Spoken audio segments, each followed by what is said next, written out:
Hi everyone, sister Randeep Kapoor. तो जैसे कि आप देख सकते हैं, आज और कल के अंदर बिटकॉइन के अंदर बहुत बड़ी फॉल आई है। ठीक है, अगर हम ये फॉल देखें तो ये डेली चार्ट है इथेरियम का। तो ऑल्दो इथेरियम मतलब यहाँ 27-2600 के लेवल से गिर ही रहा था, बट पिछले 2 दिन में बहुत बड़ी फॉल आई है। ठीक है, तो पिछले 2 दिन की अगर हम फॉल की स्पेसिफिकली बात करें तो ऑलमोस्ट 12-13% इथेरियम नीचे गिर चुका है। तो ये कल रात को और आज रात की ही आज शाम की, आज रात की ही बात है। सेम चीज़ अगर आप देखेंगे तो बिटकॉइन के अंदर भी एक सिमिलर फॉल आई है। पिछले 2 दिन में आप देख सकते हैं कि बहुत बड़ी दो रेड कैंडल्स बनी, और ये चीज़ सिर्फ क्रिप्टो मार्केट के लिए नहीं है। तो आज के दिन निफ्टी भी 1.5% गिरा है और बैंक निफ्टी भी 2.2% गिरा है। तो ऐसा क्यों है? तो मतलब इसके कुछ रीजंस हमने पिछली लाइव स्ट्रीम के अंदर डिस्कस किए थे। तो जो भी लोगों ने पिछली लाइव स्ट्रीम अटेंड की होगी, उन्होंने ये वीडियो देखी उन्होंने इस चीज़ को ऑब्वियसली लाइव देखा होगा। बट मैं इस लाइव स्ट्रीम का एक सेक्शन कट करके इसी वीडियो के आगे अभी लगा देता हूँ, तो आप वहाँ तक स्किप करके देख सकते हैं। ठीक है, और आप ये सारे रीज़न समझ सकते हैं कि क्रिप्टो करेंसी मार्केट और स्टॉक मार्केट आज के दिन डाउन क्यों थी। तो उसके पीछे कुछ 10 रीजंस हैं ये। ठीक है, तो ऐसे और इन्फॉर्मेशनल वीडियोस के लिए, और ताकि आप लाइव स्ट्रीम मिस ना करें, चैनल को गाइज सब्सक्राइब कर लीजिए। ठीक है। इम्पोर्टेंट डेटा डिस्कस कर लेते हैं। सो सबसे पहली चीज़ तो ये आपको स्टॉक मार्केट में भी अगर आप ट्रेड करते हैं आपको तब भी इम्पोर्टेंट रहेगा, और अगर आप क्रिप्टो मार्केट में ट्रेड करते हैं तब भी आपको इम्पोर्टेंट रहेगा। डिसीजन आना था। रेट कट का डिसीजन अगले 6 महीने तक एक्सपेक्टेड नहीं है। ठीक है, तो दिसंबर नवंबर के अंदर मार्केट्स बहुत बुलिश हो गई थी, स्टॉक मार्केट भी काफ़ी बुलिश हो गई थी और क्रिप्टो मार्केट भी काफ़ी बुलिश हो गई थी। इसी वजह से, क्योंकि उनको लग रहा था कि इंटरेस्ट रेट्स कट हो जाएंगे, बट इंटरेस्ट रेट्स नहीं कट होने वाले हैं अगले 6 महीने तक।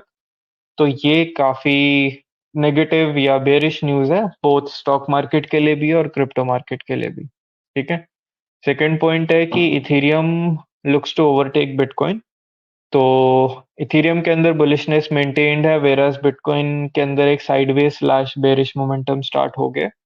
तो इथेरियम का जो मोमेंटम है वो बिटकॉइन के ऊपर जा सकता है, एंड ईथ बीटीसी रेशियो हमें बढ़ती हुई दिख सकती है। ठीक है। थर्ड पॉइंट है कि बिटकॉइन की हार्वनिंग आ रही है। सो 3 महीने के अंदर बिटकॉइन हार्वनिंग हो जाएगी। बिटकॉइन हार्वनिंग यूजुअली लोग मानते हैं कि बिटकॉइन के लिए एक बुलिश इवेंट है।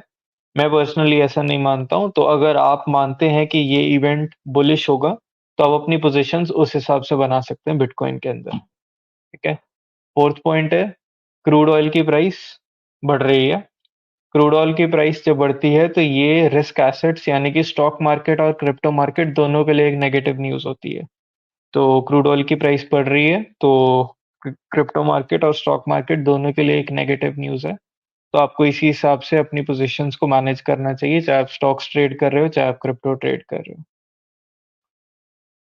इंडिया और यूएस की स्टॉक मार्केट जो है वो अपने जीडीपी के कंपैरिजन में काफ़ी ओवर वैल्यूड हो गई है। तो ये बेसिकली एक सिंपल इंडिकेटर होता है कि जब एक कंट्री की स्टॉक मार्केट उसके जीडीपी के बहुत ज़्यादा बढ़ जाए तो वो एक बेरिश इंडिकेशन होती है। ठीक है। तो यूएस की अभी जो स्टॉक मार्केट है वो 175% ऑफ जीडीपी हो गई है, एंड वेरी सून ये यहाँ से नीचे जाएगी बिकॉज ये इन लेवल्स पे सस्टेन नहीं हो सकती।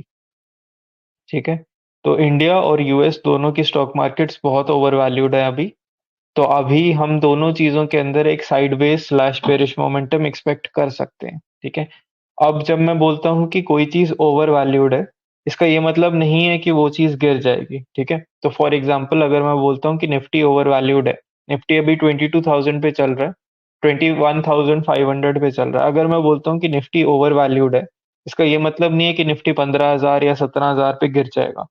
ओवर वैल्यूड को काउंटर करने के लिए या ओवर वैल्यूड को हटाने के लिए एक और चीज भी हो सकती है, टाइम। ठीक है। टाइम का क्या मतलब है? सो बेसिकली अगर आप कोई भी स्टॉक देखते हैं, कोई भी कंट्री की जीडीपी देखते हैं, तो अगर बस आप साइडवेज हो जाएं तो वो भी एक तरह से करेक्शन हो जाएगी। ठीक है। मतलब मान लीजिए कि अगर निफ्टी 22,000 के लेवल पे साइडवेज हो जाता है अब 3 महीने के लिए, तो नया जीडीपी का डेटा आ जाएगा, नए कंपनी के रिजल्ट्स आ जाएंगे, उनका ईपीएस और प्रॉफिट्स और रेवेन्यू अपने आप एडजस्ट कर जाएंगे। ठीक है। तो ओवर वैल्यूड है हमारी मार्केट्स अभी। इसका ये मतलब नहीं है कि वो बहुत ज्यादा नीचे गिरेंगे, वो साइडवेज भी हो सकती है। बट इतना पक्का है कि यहाँ से आपको 1000-2000 पॉइंट की अपमूव नहीं दिखेगी। तो ये चीज निफ्टी के लिए भी है, स्टॉक्स के लिए भी है, क्रिप्टो के लिए भी है। आपको यहाँ से एक बहुत बड़ी अ, आपको यहाँ से एक बहुत बड़ी अपमूव नहीं दिखेगी। ठीक है। तो निफ्टी के जो लेवल्स हैं, जैसे निफ्टी अभी 21,500 पे या 22,000 पे चल रहे, तो निफ्टी के लिए कुछ देर के लिए यही टॉप बन जाएगा। ठीक है। और ये चीज हर एसेट के लिए या हर रिस्क एसेट के लिए कंसिस्टेंट है। तो मतलब ये चीज निफ्टी के लिए भी है, बैंक निफ्टी के लिए भी है, और यूएस के नास्डैक के लिए भी है, और डाउ जोन्स और S&P 500 के लिए भी है। तो जैसे आप निफ्टी का अगर चार्ट देखेंगे, तो निफ्टी के चार्ट के अंदर अराउंड अक्टूबर नवंबर एंड से एक रैली शुरू हुई थी 18,800 के लेवल से लेकर, और 22,000 टच किया था इस रैली ने। बट उसके बाद से अगर आप देखेंगे, तो उसके बाद से निफ्टी वापस नीचे आ गया। एंड सिंस निफ्टी बहुत ज्यादा ओवर वैल्यूड हो गया अब, तो निफ्टी के अंदर नेक्स्ट हम एक साइडवेज मूवमेंट या एक डाउन मूवमेंट ही एक्सपेक्ट करेंगे। निफ्टी यहाँ से काफी ज्यादा ऊपर नहीं जा सकता। सेम चीज नास्डैक, डाउ जोन्स, S&P 500 के लिए भी वैलिड है, और उसी के साथ साथ क्रिप्टो करेंसीज के लिए भी वैलिड है। तो वैसे ही आप देख सकते हैं कि बिटकॉइन अराउंड 50,000 के लेवल्स तक गया था, और उन 50,000 के लेवल से वापस बिटकॉइन नीचे आ चुका है। सेम चीज इथीरियम के अंदर भी है। तो हमने जैसे देखा था कि बिटकॉइन ऑलमोस्ट 50,000 के लेवल्स तक गया था, 48,000, 49,000 के लेवल्स तक गया था, बट वहां से वापस नीचे आ गया। तो यही चीज हम बाकी मार्केट्स में भी एक्सपेक्ट कर सकते हैं। ठीक है। अब नेक्स्ट पॉइंट पे आते हैं। तो इन्फ्लेशन इंडिया और, अच्छा नहीं, ये है नेक्स्ट पॉइंट। तो बिटकॉइन का बुलिश ट्रेंड ब्रेक होके, जैसा हमने डिस्कस किया था, और बिटकॉइन के अंदर व्यूज साइडवेज है। ठीक है। तो एक बाय लो सेल हाई की स्ट्रैटेजी बिटकॉइन के अंदर वर्क करेगी। एंड एग्जैक्ट स्ट्रैटेजी क्या है, तो ये स्ट्रैटेजी मैंने स्ट्रीम के अंदर ही शेयर की थी, तो आप पीछे जाके ये स्ट्रैटेजी को देख सकते हैं। ठीक है। तो बिटकॉइन का बुलिश ट्रेंड ब्रेक हो गया, अब व्यू साइडवेज है, buy low sell high strategy work करेगी। And buy low sell high strategy को बेस्ट प्ले करने का तरीका होता है कि आप ऑप्शन सेलिंग से प्ले करें। ठीक है।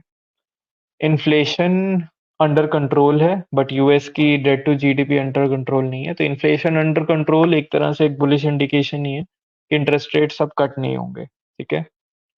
ऑल्सो अगर आप देखेंगे, तो यूएस ही है जो मेन क्रिप्टो को ड्राइव करता है। ठीक है।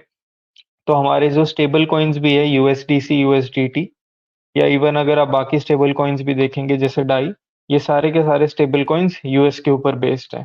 ठीक है। सो अगर यूएस अपनी पावर लूज कर देता है, अगर यूएस अपना रिजर्व करेंसी का स्टेटस लूज कर देता है, ये क्रिप्टो के लिए बहुत नेगेटिव न्यूज होगी। तो जैसा कि आपको पता होगा, रशिया यूक्रेन वॉर के बाद से काफी सारी ऐसी कंट्रीज हैं जो यूएस के ऊपर डिपेंडेंट नहीं रहना चाहती। पहले कंट्रीज क्या करती थी, वो यूएसडीटी, वो यूएस डॉलर को अपनी ट्रेजरी में रखते थे, बट अब वो गोल्ड रखने लगे हैं। ठीक है। तो अब शिफ्ट यूएस से हो गया है गोल्ड की तरफ। ठीक है। तो अब गोल्ड ज्यादा बुलिश रहेगा। क्रिप्टो करेंसीज के लिए ये एक नेगेटिव न्यूज है। इंडिया इस मामले में अच्छा है, तो इंडिया इज बुलिश। इंडिया के अंदर ज्यादा कोई खराबी नहीं है, बट आपको कॉशियस रहना पड़ेगा, एक्सीडेंट्स हो सकते हैं। तो ये पर्टिकुलरली अगर हम कुछ इंडिविजुअल स्टॉक्स की बात करें, आपको आने वाले कुछ टाइम के अंदर उन स्टॉक्स के अंदर एक्सीडेंट्स होते हुए दिख सकते हैं। जैसे आपको HDFC बैंक के अंदर एक एक्सीडेंट दिखा था, अराउंड 6 to 10% HDFC बैंक जैसे गिरा था। तो ऐसे आपको मूवमेंट्स बाकी और स्टॉक्स या फिर इवन निफ्टी के अंदर आते हुए देख सकते हैं। तो आपको जहां पर भी आप ट्रेड कर रहे हैं, आपको कॉशियसली ट्रेड करना चाहिए। बिटकॉइन डिप कर चुका है, सपोर्ट लेवल्स पे है, तो this is a good time to accumulate bitcoin for those who believe in bitcoin. तो उसके लिए अगेन मैंने स्ट्रैटेजी जो शेयर की है, ये स्ट्रैटेजी शेयर किया। अगर आप बिटकॉइन के अंदर बिलीव करते हैं, तो ये स्ट्रैटेजी आपके लिए बहुत